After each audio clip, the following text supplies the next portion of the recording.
है।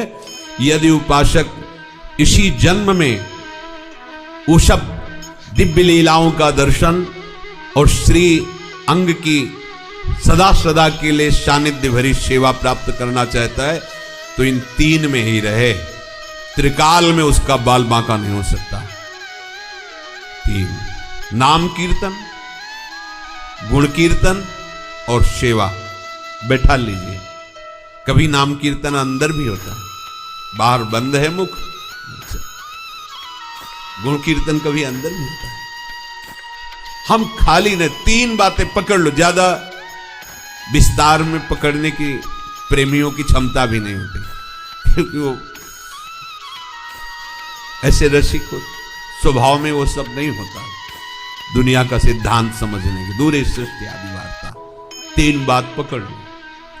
हम कभी भी हों तो तीन में हों, नाम कीर्तन, गुण कीर्तन और सेवा।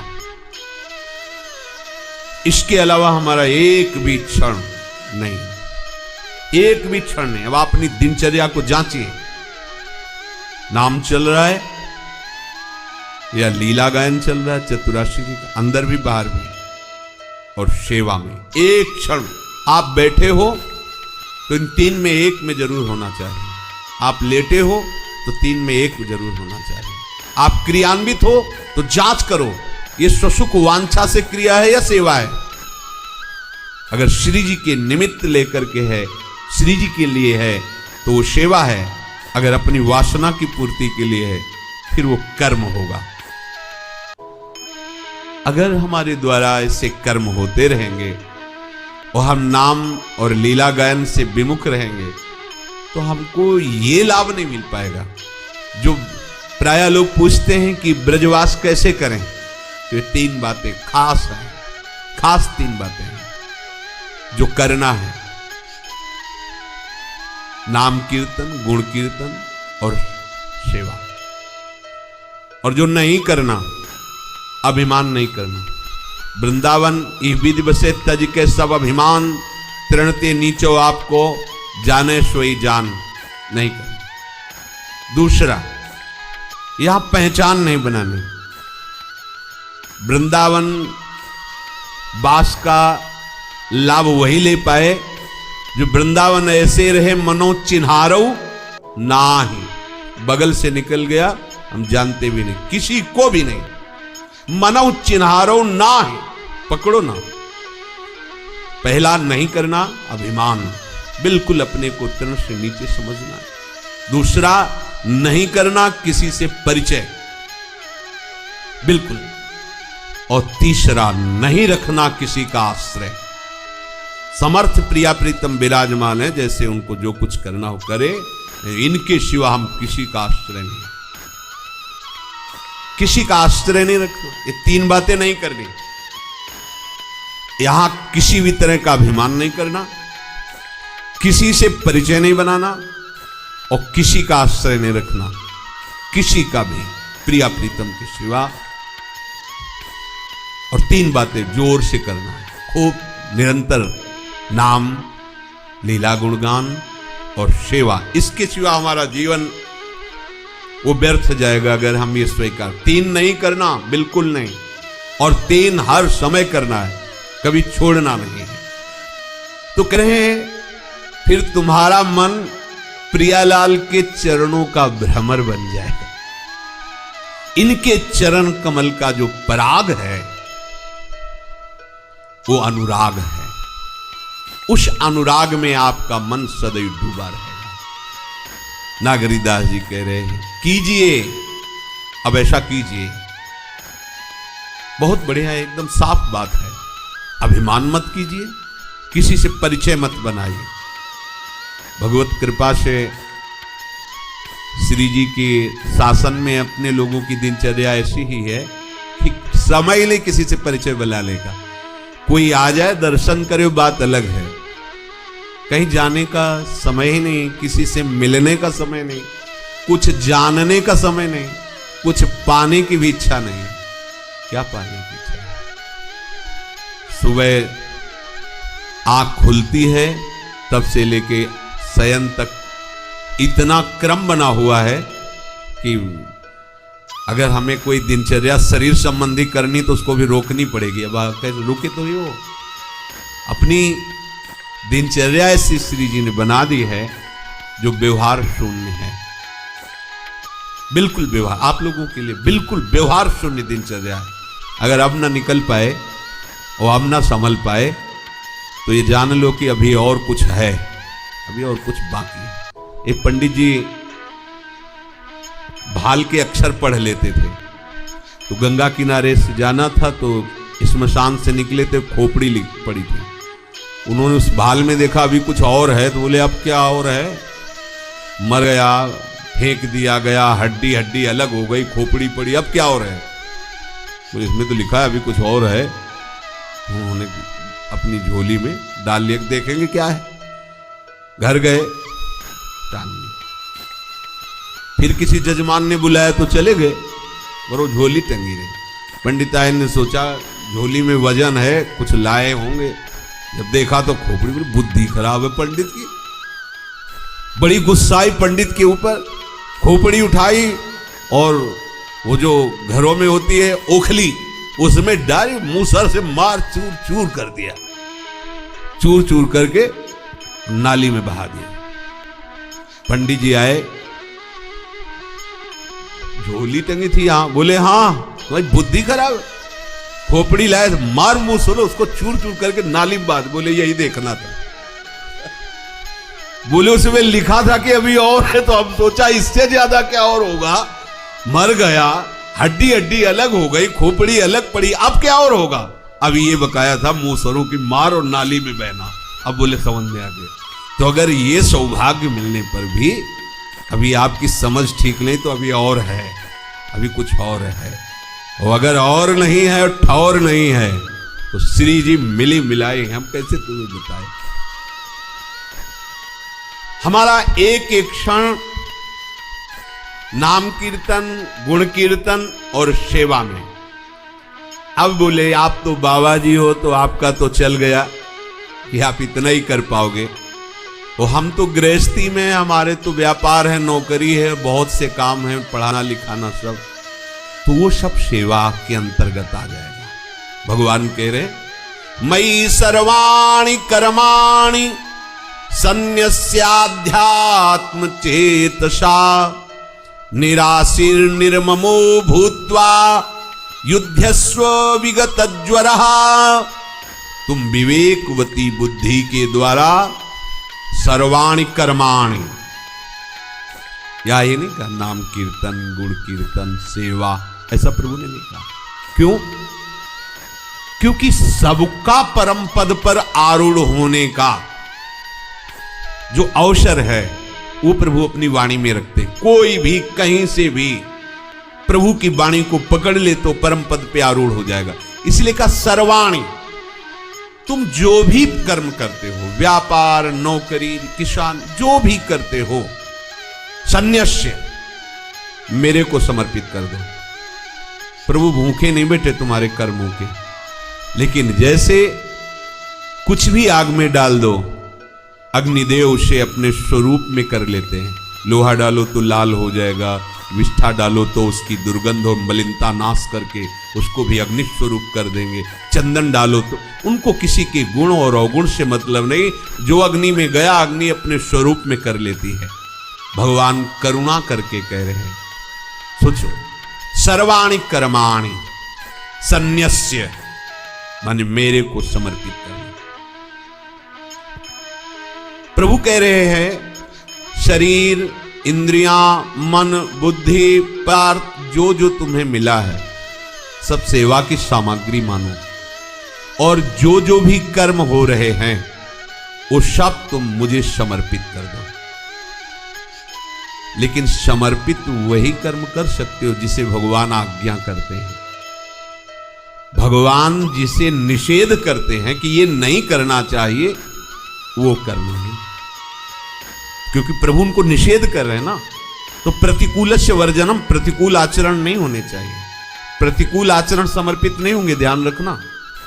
यदि आप भगवत विमुख गंदी बातें करेंगे, मनमानी आचरण करेंगे और फिर बोलेंगे कृष्णार्पणम मस्तु। तो आपको एक और बता दें, जैसे उपजाऊ भूमि में जब गेहूं बोया जाता है तो 1 मन का 60 मन होता है, ऐसे ही भगवत समर्पित कर्म बहुत गुना बढ़ करके मिलता है। तो अगर आप दुराचार समर्पित करोगे ना तो उसका दंड कई गुना बढ़कर मिलेगा, क्योंकि वो समर्पित हो गया, समझ लीजिए होश में। गुण तुम्हार समुझे निज दोषा, जे सब भांति तुम्हार भरोसा। गोस्वामी जी ने सिद्धांत बनाया है, कोई हमसे भगवत विरुद्ध बात होती है तो हमें बार बार प्रभु के सामने अंतर से प्रार्थना करके बल मांगना है कि नाथ हमें ऐसा बल दीजिए कि हम आपके प्रतिकूल आचरण न करें। आप जो आदेश किए हैं उसके विरुद्ध आचरण, नाथ मैं बहुत नीच हूं, मेरे द्वारा आपकी आज्ञा का उल्लंघन होता है, तो वो क्षम्य, वो क्षमा हो जाएगा। यहां समर्पण करने की बात भगवान कह रहे हैं, जो कर्तव्य कर्म है, जो भगवान ने आदेश किए। मनमानी,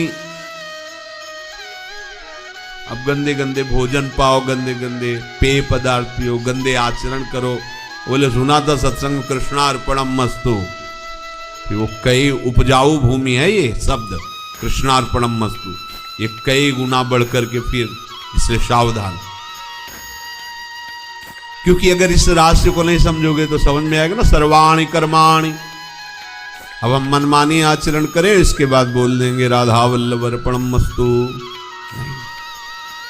इसीलिए कई बातों को भगवान ने कहा कि अनाधिकारियों के सामने न कहे। जैसे गीता जी की बाद में कहा कि ऐसे ऐसे जो संशय करने वाले हैं, जो ऐसे लोगों के सामने ये गीता का उपदेश न करें, क्योंकि वो अपनी धूर्तता के कारण इसका गलत प्रयोग करेंगे। अपने विवेक के द्वारा, इसीलिए विवेक शब्द लिखा है। विवेक का अर्थ ही होता है जो असत का त्याग और सत्य में प्रतिष्ठित करवाए। विवेक के द्वारा पहले अध्यात्म चेतसा, अध्यात्म चेतसा का मतलब होता है विवेकवान। तुम अपनी विवेकवती बुद्धि से जो जो कर्म करो, देखो विवेकवती बुद्धि, अज्ञान के द्वारा दुराचार होता है, विवेक के द्वारा सदाचरण होते हैं। विवेकी कासो कहें जो असत को छाणे और सत को गह ले, ध्रुवदास जी ने लिखा है सिद्धांत विचार में। और अविवेकी कासो कहे सत असत सब छाणे और सब गह ले, उसको ज्ञान ही नहीं। तो विवेकवती बुद्धि से जो जो कर्म करे वो मेरे को अर्पित कर दे, बहुत बिल्कुल निर्मल करने का उपाय। अगर अपने से गलती होती है तो मालिक है ना, गलती हुई, आप हमें सामर्थ्य दीजिए कि मैं इससे लड़ पाऊं, इससे जीत पाऊं। नाथ आप तो सर्व सामर्थ्यशाली, कर तुम अकर तुम अन्यथा कर तुम। क्या मुझ जैसे नीच से ये नीच आचरण नहीं छूट पाएगा? प्रभु मेरे को बल दीजिए। वो बराबर हो, पर चालबाजी नहीं, वो बहुत चतुर है। अंदर से तुम्हें दुख हो रहा है, बार बार अपने को धिक्कार रहे हो, नहीं होना चाहिए ऐसा, फिर भी क्यों हो रहा है? हे नाथ, कोई न कोई मेरा अहंकार प्रभु अब तो दूर करो। कब तक हम ऐसे आपके विरुद्ध आचरण करते रहे? वो दुखी है, बराबर हो गया, उसका उसे कोई दंड नहीं मिलेगा और वो आगे बढ़ेगा, क्योंकि वो सब अपने सद आचरण प्रभु को अर्पित कर रहा है।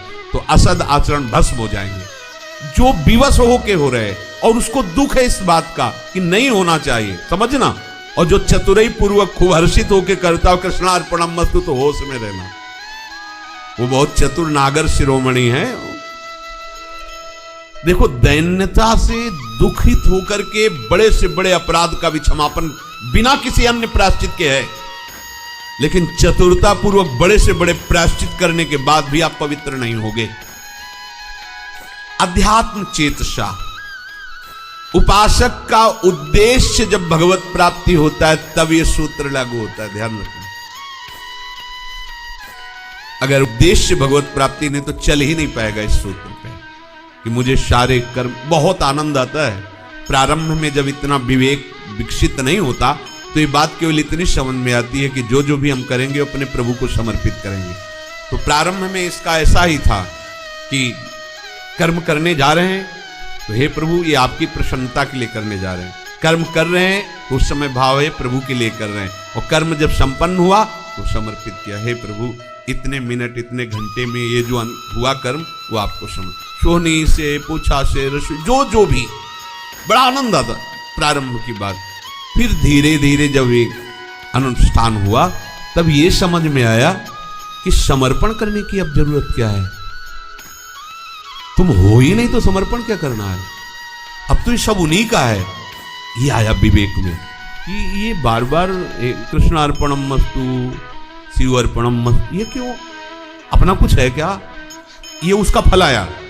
ये शरीर भी तो प्रभु के द्वारा रचा हुआ है, पदार्थ भी प्रभु के द्वारा दिए हुए हैं, विवेक भी प्रभु ने ही दिया है, कार्य करने का बल भी उन्होंने दिया है, कार्य में जो हमारी रुचि वो भी सब उन्हीं का तो है ना, तो उन्हीं का है तो सब पूरा उन्हीं का है। अवल्य खत्म, वो अर्पणम मस्तु खत्म। क्यों? क्योंकि जो अर्पण करने वाला तो वही अर्पण हो गया। तो अब जितनी चेष्टा होती है, जैसे घर का कोई निजी सेवक होता है तो उसकी कोई पेमेंट वाली बात नहीं, इसलिए समय वाली कोई बात नहीं होती, 24 घंटा का होता है, जब चाहो जो करवा लो, घर का सदस्य जैसा। ऐसे ही जब तक हम बाहरी रहते हैं, कुछ फल फूल चाहिए, तब तक ये समर्पण की, यही समर्पण आपको शुद्ध ज्ञान दे। फिर ये बात आ जाती है कि ये तो यंत्र है प्रभु का, सब कुछ प्रभु का है, अब क्या समर्पण करें, कुछ बचा ही नहीं तो समर्पण क्या करें, सारी चेष्टाएं उन्हीं की हो रही है। ये तभी होता है जब उत्पत्ति विनाशशील वस्तुओं की प्राप्ति की चाह हट जाती है। तो आपको बताए बहुत जल्दी ये हटा देगा ये भाव कि हमें सब कुछ प्रभु को समर्पण करना है। आप करते रहिए तो उत्पत्ति विनाशशील समस्त कामनाएं नष्ट हो जाएंगी, और आपको अंदर ऐसा अनुभव होने लगेगा कि एक यंत्र है, कराने वाले यंत्री प्रभु हैं, वही जो चाहते हैं करा रहे, जो वही करा रहे हैं, अपनी वस्तु से करा रहे हैं। अब तो फिर मेरा इसमें क्या जो मैं समर्पण करूं, मैं भी तो समर्पित हो गया, खत्म। अब यहां ये बात खत्म हो जाती, अब उसके अंदर स्वरूप बोध होगा। ये क्रम बाय क्रम होता है। हमारे जीवन का उद्देश्य जब भगवत प्राप्ति हो जाता है, हमारे सारे कर्म केवल प्रभु के लिए होते हैं, तो सारी आशाएं, उसकी संपूर्ण आशाएं नष्ट हो जाती हैं। चाहे वो वस्तु दे के करें और चाहे वो वस्तु हटा के करें, उनका वस्तु देना भी बड़ा सुखद होता है और उनका वस्तु हटाना भी बड़ा सुखद होता है।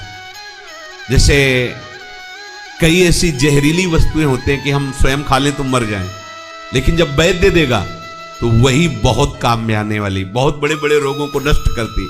ऐसे ही ये भोग सामग्रियां या हमारी कोई कामना जब प्रभु के पास से पूर्ण होती है तो उसमें उनकी कृपा रूपी औषधि होती, तो वो फंसता नहीं है, वो मुक्तता की तरफ ही बढ़ता चला जाता है।